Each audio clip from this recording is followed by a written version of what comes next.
Kalau tanggapan Pak Dharma mengenai orang-orang yang sudah kehilangan rasa rasionalitasnya terhadap misalnya keturunan Nabi gitu, yang diklaim seperti itu seperti apa? Rekornya kan Indonesia paling banyak ya keturunan Nabi. Aku lihat tuh artikelnya, kata Indonesia memiliki rekor paling banyak untuk Orang pada tanya gimana ya cara daftar jadi keturunan Nabi gitu. Ya, saya samain energinya, samain frekuensinya dong, ya kan? Pak Dharma, abang saya, abang semua. Abang kita semua. Pak Dharma, selamat datang kembali di Ngaji Roso. Sudah diundang berkali-kali, semoga tidak bosen, karena kita memang tidak pernah bosen. Semoga Bapak nggak bosen. Ya, kita hari ini akan membahas seperti biasa, bahas santai. Percampuran antara spiritualitas dengan duniawi, tentunya dengan ekspertis Bapak sebagai narasumber yang amat sangat kita hormati gitu. Kita mulai aja Pak ya, karena waktunya ini amat sangat terbatas. yeah. Pak Dharma, gimana sih, kan isunya lagi rame nih ya, gimana cara membedakan antara tokoh agama yang benar-benar membimbing umatnya dengan mereka yang menggunakan simbol keturunan atau status untuk mendapatkan otoritas atau akuntabilitas, atau mungkin malah fame, apa sih namanya, ketenaran. Gitu. Sekarang kan banyak tuh yang seperti itu, malah jadinya kok esensi spiritualitasnya kok jadinya agak kabur ya gitu. Tanggapan Bapak gimana? Ya, memang kita harus akui bersama kalau semakin hari bangsa ini sudah kehilangan spiritualitasnya. Kenapa demikian? Memang sistem menggiring untuk kita tidak ingat identitas kita sebagai makhluk spiritual yang berada di dalam formula fisik. Gitu. Nah, itu yang membuat banyak di antara kita yang menjadi lupa, sebenarnya bukan lupa, dibuat lupa oleh sistem. Dengan adanya sains, membuat orang hanya mempercayai, memahami yang terlihat mata. Empirical method. Jadi, semua pemahaman dibuat template. Nah, ini kebetulan masih dekat dengan Hari Pahlawan. Sekaligus saya mengucapkan kepada kita semua selamat Hari Pahlawan. Tapi makna yang perlu kita ambil berkaitan dengan spiritualitas, sebenarnya spiritualitas itu ada dalam jiwa seorang pahlawan. Jiwa seorang pahlawan adalah jiwa di mana dia menjalankan tugas mulia, tidak hanya sebatas seperti seorang ibu menjaga anaknya, dia juga adalah pahlawan bagi anaknya. Dia menjalankan tugas mulia. Tetapi lebih luas lagi yang disebut dengan jiwa pahlawan. Dia tidak hanya peduli sama keluarga, dia tidak hanya mementingkan kelompoknya saja, tetapi dia mementingkan bangsa tanpa memikirkan ras, suku, agama, apalagi hanya memikirkan keluarganya sendiri. Itulah sebenarnya jiwa spiritual yang sesungguhnya ada pada pahlawan. Ya. Karena pahlawan itu dia ikhlas menerima, dia ikhlas melepas, walaupun dia tidak pernah mengenal siapa yang dia bela. Itulah sesungguhnya jiwa spiritualitas yang sudah hampir hilang di bangsa ini. Seorang pemimpin harus memiliki jiwa pahlawan. Jadi jiwa pahlawan adalah dia bisa menyayangi anak orang lain seperti anaknya sendiri. Seorang pemimpin yang berjiwa pahlawan, dia akan menjadi bapak bangsa, dia akan melindungi seluruh bangsanya. Bukan cuma keluarganya, bukan cuma kelompoknya, tetapi seluruh walaupun dia tidak kenal. Dia ikhlas melepas, walaupun dia harus meninggalkan dunia ini. Dia tidak punya motivasi kultus, dia tidak punya motivasi komersialisasi. Itulah jiwa seorang pahlawan, jiwa kepahlawanan yang harus kembali dimiliki bagi kita semua yang selama ini sudah mungkin melupakan identitas kita, bahwa kita adalah makhluk spiritual yang berada di dalam formula fisik. Dan kita nanti akan kembali, kita akan lepaskan fisik ini, kembali ke dalam kekekalan. Itulah sebenarnya. Jadi kalau sekarang, seperti yang Mbak Cita sampaikan tadi, kita mulai kehilangan, kenapa? Karena sistem kapitalis ini menggiring orang untuk meninggalkan itu. Apalagi ditambah dengan segala macam yang berbau sains. Sains dengan metode empirik membuat sesuatu yang tidak nampak oleh mata, tidak diakui sebagai pembuktian untuk menentukan eksistensi atau kebenaran itu ada apa tidak. Jadi memang kontradiksi sekali antara pemahaman yang diajarkan kita di dalam agama dengan sains itu nabrak. Terjadi konflik batin. Sehingga terjadilah mental block, mental yang terpenjara. Di satu sisi, sistem menggiring orang untuk berkompetisi, saling tusuk-menusuk, adu-mengadu, gesek-menggesek, saling sikut-menyikut. Ukurannya, kejar angka yang ada dalam uang. Lalu ditangkap oleh produk. Jadi diproduk sebagai makhluk ikan busuk, ditangkap sama produk ikan busuk, lalu nanti dihakimi juga oleh masyarakat yang merupakan produk ikan busuk. Jadi karakter masyarakat, karakter kita dicetak menjadi karakter yang jujur kita bilang menjadi busuk. Karena apa? Selalu dengki, iri, dan sebagainya. Kenapa? Karena kita tidak mengenal identitas kita. Bahwa kita adalah part of God. Kita adalah bagian daripada Tuhan. God besar, kita God kecilnya. Nah, kalau kita sadar itu, maka Mbak Citra, Mas Hendra, kita semua adalah satu bagian. Sehingga tidak akan ada kompetisi. Tidak akan ada senggol-senggolan. Tetapi sistem dunia ini menggiring tidak suka itu. Karena memang tujuannya apa? Bagaimana mempreteli kesatuan divine ilahi itu menjadi droplet, ya. Makanya kenapa kemarin ketika COVID bicara droplet, itu tujuannya sebenarnya itu kode bahwa kita sedang dipisahkan ke hubungan-hubungan spiritual kita. Sehingga silaturahmi nggak boleh berkumpul kan? Tujuannya bukan masalah ada virus, tetapi supaya hubungan spiritual, energi itu terputus. Salaman nggak boleh begini. Padahal di sini ada kekuatan. Kalian bisa makan, bisa mandi, ngusap-ngusap ketika sayang, mau apa, semua ada di sini. Dan ini punya kekuatan transfer spirit ini. Nah, itulah makanya mereka kemarin larang dan saya bertahan dengan siapapun saya bertemu. Saya harus begini. Dia nggak mau dan akhirnya dia mau. Ya, dia pakai masker, saya tidak pakai masker. Karena kekuatan spirit kita ada di nafas. Ada di nafas. Ya. Karena ini adalah bukti bahwa Tuhan ada di dalam diri kita. Tapi ngomong-ngomong, kita ketemu di sini, aku selama COVID juga nggak pernah mau disuruh pakai masker gitu. Masa? Iya, sama sekali. Nah, artinya ada signal di dalam tubuh Mas Hendra yang ngasih tahu bahwa ini bukan fitrahmu. Mungkin tidak tahu secara teori, tetapi ada aja. Jangan lakukan. Itu nggak cocok. Karena orang yang menggunakan masker ketika itu akan melemahkan orang yang melihat. Kelihatannya biasa. Dibangunlah narasi untuk melindungi dari droplet, dari sebagainya macam. Mereka selalu menarasikan terbalik daripada divine.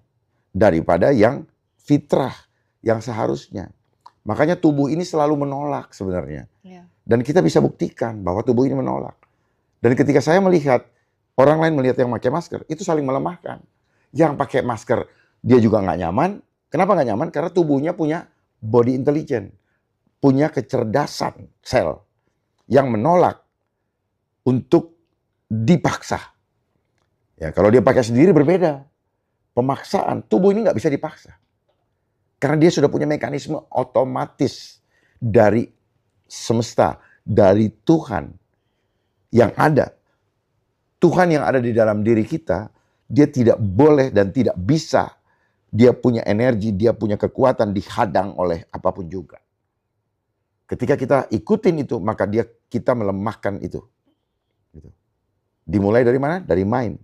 Oleh sebab itulah makanya sistem general education pertama-tama dia membuat template, dia menstandarisasi pola pikir supaya seragam, supaya template.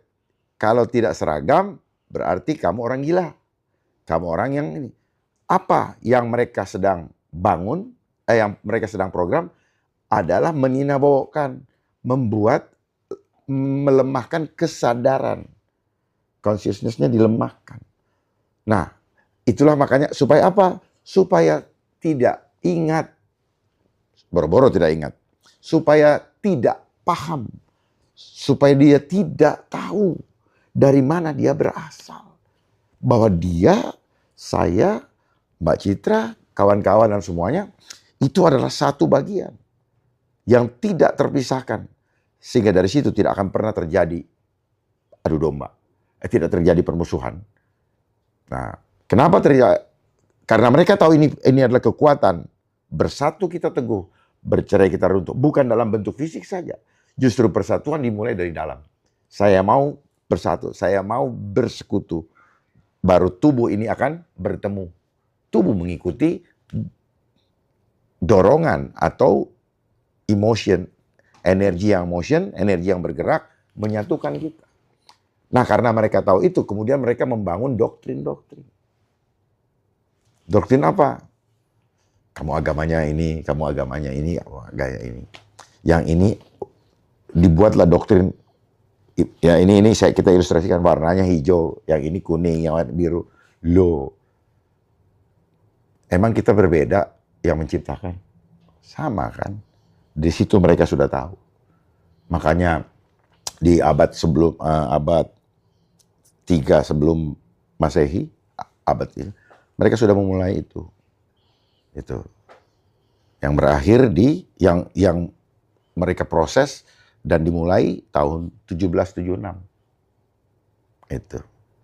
Mereka membangun Babel besar, yaitu di United States of America. Dimulai dari the cult of Baal. Terus sampai dengan 1776. Disitulah muncul namanya Novus Ordo Seclorum. Yang artinya tatanan baru zaman. Itu. Tatanan baru zaman. Ya, terus mereka mengatakan kalau tatanan dunia baru itu adalah Novus Ordo Mundi. Nah, itu katanya tatanan baru. Tapi buat saya sama aja lah. Itu. Bahasa apa itu? Latin. Bahasa Latin. Kenapa bahasa Latin? Karena Kekaisaran Romawi menguasai seluruh dunia. Maka itu dipakai. Kekaisaran Romawi berpusat di mana? Berpusat di Roma. Nah, the New Roman? Bahasa Latin berasal dari Kampung Tengah atau Italia Tengah. Itu paham. Latinum. Itu adalah suku Latin di sana. Itu. Nah, dimulai di abad 3 sebelum Masehi sampai tahun 14 Masehi. Di situ mereka iniin. Itulah sejarahnya kenapa masuk ke dalam digunakan menjadi bahasa ilmu pengetahuan atau lingua franca di zaman Renaissance. Nah, itu. Nah, ada kaitannya nih 1776 dengan Illuminati Bavaria. Illuminus. Artinya yang tercerahkan. Kok sama nih? Nah itu silakan. Nah, sampai nanti menuju ke yang sekarang terjadi. Jadi sudah ada lama mereka ini proses. Gitu. Iya. Jadi sebenarnya masyarakat itu sepertinya kayak mudah sekali ya saat sekarang ini kayak dihasut, kayak misalnya itu terjebak dalam shadow kolektivitas gitu. Mungkin ini juga yang bisa diterjemahkan kenapa banyak orang itu sepertinya apa ya mendewakan secara tidak langsung para tokoh-tokoh agama yang mungkin sebenarnya secara spiritualitas mungkin mereka tidak masih mementingkan ego mereka masing-masing, masih jauh, masih dalam dunia 3D-nya mereka gitu loh. Apakah ini yang menyebabkan bangsa ini tuh gampang sekali dibajak. Jadi baik secara Illuminati ataupun mereka-mereka yang memiliki kepentingan untuk memiliki tatanan dunia baru atau bahkan terhadap tokoh-tokoh agama yang menjual spiritualitas. Itu ada hubungannya nggak Pak? Ada. Jadi mereka sebenarnya adalah bagian daripada skenario. Di mana seluruh dunia dimainkan dengan konsep intelijen. Gitu. Sehingga kita lihat, ya, intelijen itu selalu membawa mission. Gitu. Mission sehingga masuklah orang-orang yang membawa dari luar, dari mana, ada mission yang dibawa di situ. Misinya apa? Ya untuk melemahkan tadi yang disebutkan tadi. Ya, sehingga kita semua selalu mendapatkan sesuatu, semuanya hasil impor. Ini adalah bagian untuk apa? Penyeragaman secara global. Coba lihat nih, sekolah aja global sama. Ya kan? Semua ngikutin aturan 6 tahun SD. Saya kan bertanya waktu itu, siapa yang ngatur ini? Apa iya? Nah, berarti dari situ berarti ada yang ngatur. Ya, ada yang ngatur untuk seluruh dunia. Sehingga terjemahannya sama, SD, sekolah dasar. Bahasa Inggrisnya elementary school. Sama semua lah, pokoknya semuanya itu sama dengan kan gitu. Makanya ada sama dengan. Gitu, dan seterusnya. Pola pikir sama. Dan semua merasa bahwa karena pola pikirnya sama, tinggal bersaing angka, disitulah seseorang bisa dinyatakan dia lebih pintar, dia kurang, dan sebagainya. Jadi mulai membuat klaster, membuat klasifikasi, membuat strata, pengkotak-kotakan, terbelah-belah lah itu. Gitu. Terus kemudian dibangunlah, kasta, ya kan? Kasta. Oh kalau yang ini, dibangunlah level keilmuan. Misalnya yang ini strata 1, 2, 3. Kalau mungkin di agama ada level ini, level murid, level guru, level gembala, level apa gitu. Atau misalnya ada marifat, ada sufi dan sebagainya. Dibuat level. Gitu. Supaya apa? Supaya ada hierarki. Kalau ada hierarki, ikutin yang dianggap, ya kan? Dianggap hierarkinya lebih tinggi. Nah, yang menjadi persoalan nggak ada masalah. Yang menjadi persoalan adalah jangan sampai yang lebih tinggi ini masuk dalam skenario. Sehingga dimanfaatkanlah untuk menggiring domba-domba ini. Gitu. Jadi jangan terlalu heran. Kalau terjadi letupan di sana, ada persekusi mungkin yang sedang ibadah. Sudahlah percaya itu permainan intelijen. Orang-orang ini kalau tidak digerakkan nggak akan jalan, mendingan tidur di rumah. Makannya susah kok, ngurusin orang lain. Dan saya yakin dan percaya bahwa hati mereka tidak ada di situ. Hati mereka tidak ada ingin melukai. Karena ada kontrol batin, ada kompas moral, ada kontrol bahwa itu tidak baik. Semua sudah tahu. Semua udah tahu. Tapi karena ada psikologi massa, itu tergerak karena ada yang menggerakkan. Ya, contoh hal seperti itu. Jadi memang kita harus sadari semua bahwa memang kita digiring. Nah, oleh sebab itu ini adalah kesempatan mumpung masih kita hidup dan bernafas. Mari kita bangun kesadaran. Kenali kembali jati diri kita sebagai makhluk spiritual. Supaya kita bisa menegakkan kembali jati diri bangsa kita di tengah-tengah dunia internasional yang sedang mencengkram untuk menghilangkan kedaulatan nasional atau kedaulatan bangsa kita. Yang sekarang sedang kita lihat terjadi. Berarti kalau bisa disimpulkan untuk menjadi spiritual, kita sebenarnya tidak perlu guru ya Pak ya? Tidak perlu guru. Guru boleh, ya, guru boleh. Guru boleh. Cuman jangan salah pilih guru. Ya. Gitu kan? Guru boleh. Untuk apa? Menjadi menuntun ini. Karena paling tidak pemahaman. Ya, tetapi ingat, ada kompas moral, ada signal divine, ilahi di dalam diri setiap manusia. Di mana di situ ada Tuhan. Mulailah bergaul akrab. Agar supaya apa? Kita kembali mengenal identitas kita. Bahwa kita adalah satu dengan Sang Pencipta. Dari situ akan terbuka dan terbuka. Persoalannya, doktrin yang masuk dijejelin lebih awal daripada yang seharusnya. Fitrah seorang manusia ketika dia lahir 0 sampai 7 tahun tidak boleh dihadang oleh pemahaman apapun juga. Cukup dijaga, dibikin dia hidup ceria dan bersendaguro dengan orang tuanya sampai dia terbentuk sendiri. Karena apa? Divine, Tuhan itu selalu menjaga dia untuk apa yang kau akan lakukan di dunia ini. Biarkan dulu dia. Tapi karena dia ada di dalam tubuh fisik, nah tubuh fisik ini diintervensi. Mulai dari mana? Mulai di kandungan. Masih dalam kandungan, sudah enjas-enjus. Ini merusak signal-signal spiritual yang ada dalam tubuh. Adanya di mana? Di sel.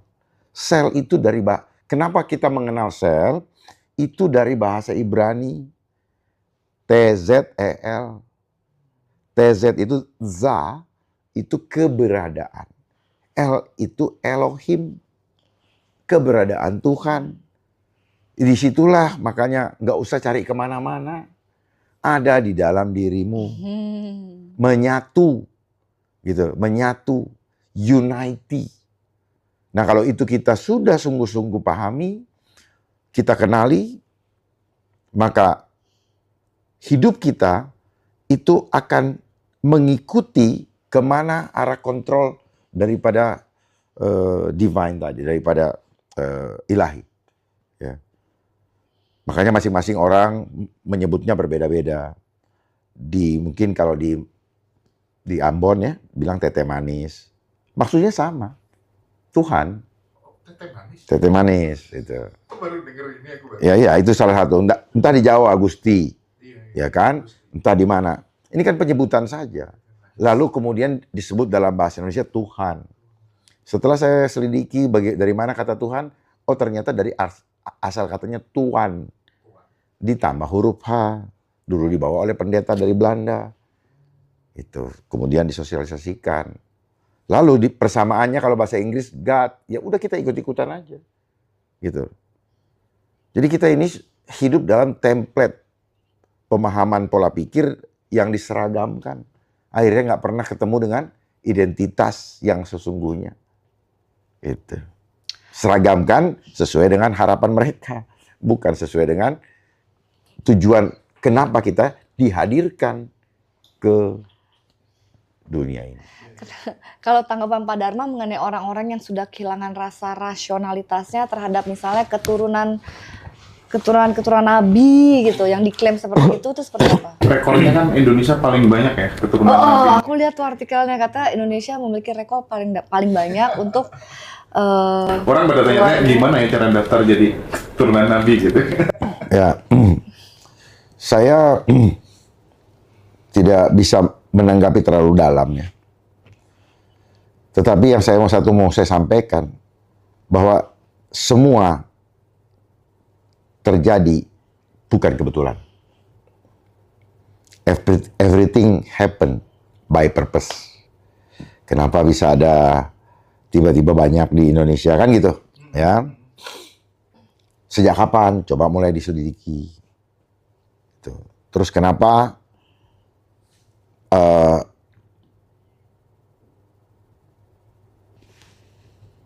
ras itu menjadi dominan, ya?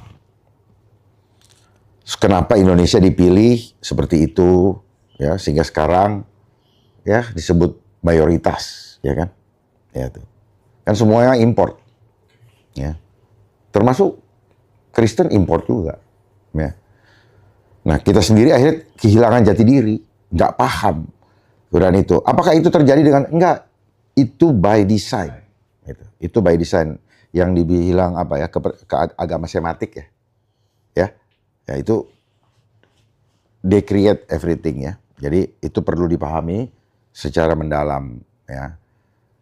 Untuk itu, terus kemudian kan ketika tahun 1946, ketika ada 5 bahasa dijadikan bahasa internasional, ditambah 1 plus, ya bahasa Arab juga, itu kan dijadikan bahasa internasional. Siapa yang menjadikannya? United Nations. Gitu. Jadi ketika Inggris, Prancis, Spanyol, Mandarin, terus apa lagi satu ya? Rusia, dan satu lagi ditambah lagi kemudian Arab. Dengan bahasa Arab. Sekali lagi saya kasih kode aja ya. Everything happen by design, by purpose. Ada purpose-nya. There is a mission. Ya. Saya tidak kalau terlalu menjawab terlalu ini. Enak ya Bang. Ya. Saya mencoba untuk bijak. Gitu. Karena ini yang disebut dengan tepat. Kita harus bisa namanya berhikmat, tidak cepat, tidak lambat, tidak ke kanan, tidak ke kiri, supaya tetap kokoh. Kecuali pas offline ya Bang ya? Kecuali pas offline ya? Iya kan ketemu dengan komunitas sendiri itu baru belak-belakan gitu ya Bang ya? Kalau memang hati terbuka untuk itu. Jangan pernah memaksa orang untuk mengikuti atau mendengarkan ketika dia belum mau untuk mendengarkan.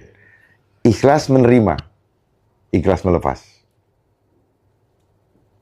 Itu penting sekali.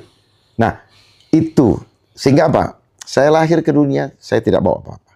Saya ikhlas. Saya lahir dengan wajah yang jelek begini, jelek menurut dunia. Saya hitam karena yang putih yang dibilang ganteng dan sebagainya. Saya mendapatkan fasilitas, kemampuan untuk bisa mendapatkan apa-apa. Dan saya harus siap, ikhlas melepas. Kalau itu ada, maka tidak ada satupun rasa kekhawatiran dan ketakutan lagi. Persoalannya selama ini, sistem menggiring kita untuk berada dalam posisi suffering. Level suffering, contracted, kita selalu berada di bawah garis yang memenjarakan kita. Jiwa kita, yang saya sebut di pembicaraan kita yang lalu, mental block. Sebenarnya jiwa yang terpenjara. Itu. Jiwa yang terpenjara. Takut ini, takut itu. Takut malu, FOMO.